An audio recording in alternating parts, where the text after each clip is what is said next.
Salut à toutes et à tous et bienvenue sur la chaîne. Aujourd'hui, on ne parle ni de flingue ni de glace, mais bel et bien des Magnum Centurion. Pour commencer la vidéo, je tenais à vous préciser qu'en aucun cas je ne suis sponsorisée par la marque. C'est vraiment mon retour d'expérience. C'est une marque et un modèle que je porte quasi quotidiennement pour le travail et que je porte également aussi en perso. Je sais que grand nombre de personnes qui travaillent dans le milieu de l'intervention et dans la sécurité sont intéressées ou portent ces chaussures. J'ai même eu des demandes pour faire une review pour des personnes qui seraient intéressées aussi pour la rando. Alors ici, c'est le modèle Centurion 8.0 Coquet CT SZ1 Zip. Je vous donne toutes les caractéristiques et ensuite je vous fais voir le tout. Elles sont en cuir et en nylon, anti-abrasion et respirantes. Elles ont une hauteur de tige de 19 cm. Elles sont coquées en composite. Les semelles sont à double intensité, crantées, antidérapantes, résistantes aux hydrocarbures et aux abrasions. La fermeture de côté intérieur est à glissière, fermeture WKK. Côté confort, elle possède une languette matelassée. Elle pèse environ 560 grammes, ce qui est plutôt léger pour une chaussure d'intervention. Je vous fais le tour du proprio. Donc j'appuie devant, on voit bien que c'est coquet. Alors je vous répète, c'est une coque en composite, c'est pas en métal, mais elle est extrêmement résistante. Donc sur tout le côté de la chaussure, derrière, l'autre côté et le devant de la languette, c'est bien le nylon anti-abrasion. La tige qui remonte jusqu'au niveau du cuir, donc elle fait 19 cm. La semelle, donc on voit bien qu'elle est antidérapante et résistante, huile et hydrocarbures. Alors vous m'excuserez pour la saleté, je les ai portées une petite semaine histoire de voir s'il y avait du changement par rapport à l'ancienne paire. Il n'y en a pas, c'est du kiff-kiff. Devant, on a les lacets qui sont ronds et non pas plats. À l'intérieur, du côté intérieur chaussure, on retrouve bien la fermeture. Je fais la mise au point WKK, je ne sais pas si ça va bien se voir. Hop,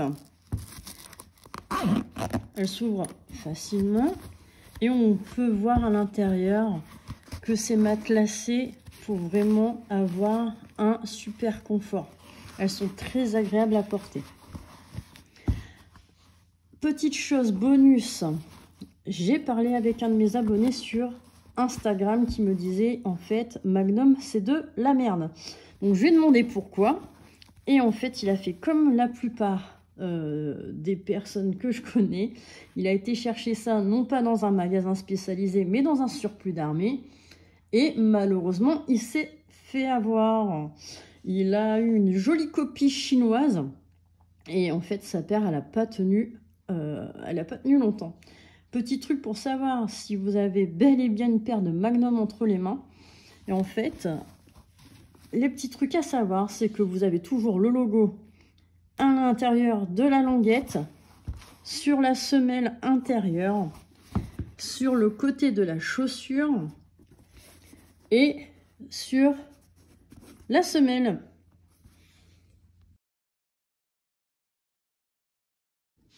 Alors, on va commencer par les plus. Vaut mieux commencer par les bonnes nouvelles que les mauvaises. La semelle double intensité, elle permet vraiment d'avoir un super confort au niveau de la marche. Elle est vraiment antidérapante pour l'avoir testée, comme je vous le disais, que ce soit dans le milieu professionnel, dans la vie quotidienne, même en rando. J'ai pu marcher dans pas mal de trucs et sur pas mal de choses. Alors ça va de la poudre d'extincteur à l'essence, à de l'huile. L'ancienne paire que j'avais, elle s'est mangée de la peinture parce que j'ai refait la peinture de chez moi. Sur les terrains que j'ai pu pratiquer en rando, dans la boue, dans le gravier et autres, je me suis jamais cassé la figure avec, pourvu que ça dure. Du côté du poids, comme je vous disais, hein, moins de 560 grammes, c'est vraiment léger. Alors vous allez me dire, il y a plus léger, certes, mais est-ce qu'elles sont aussi résistantes? Je ne sais pas. Sincèrement, ça fait la différence. Moi qui les porte pratiquement quotidiennement 12 heures par jour au taf, je peux vous dire que ça fait la différence. Quand je termine ma journée, j'ai pas l'impression d'avoir un parpaing au bout du pied. Du côté de la tige, ça vous permet vraiment d'avoir un bon maintien au niveau de l'arrière du pied. Pour ce qui est de la fermeture, alors on va parler des pour et des pas pour. Moi, sincèrement, je suis une grosse flemmarde.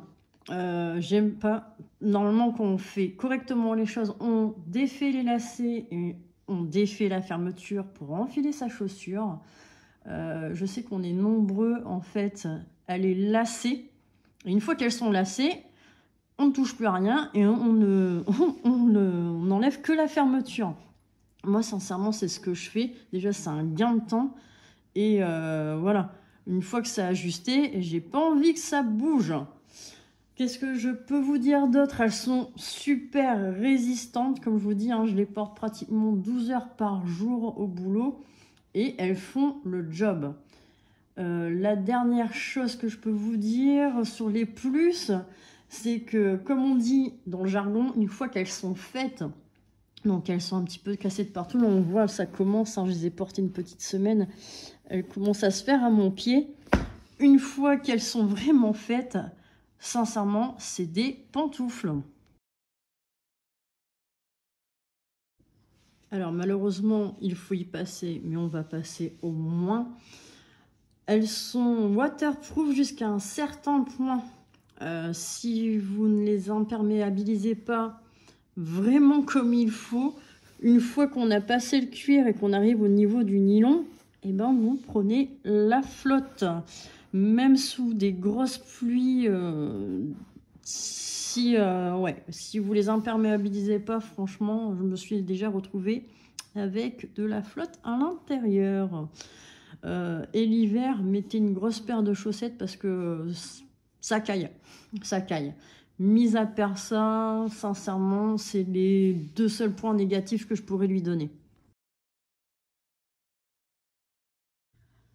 Vous les avez vues super belles, pratiquement sorties de la boîte. Et voici ce que ça donne. 3 ans plus tard, elles ont morflé, elles sont défoncées, les pauvres. Je vais faire ma petite vieille, je vais me répéter encore une fois, mais c'est une paire que je porte vraiment quasi quotidiennement, surtout pour le travail, mais aussi dans la vie courante, pour sortir, pour faire de la rando, du bricolage. Je les ai souvent au pied. Donc on refait un petit tour du proprio 3 ans plus tard. On voit qu'elles ont vraiment morflé. Hein.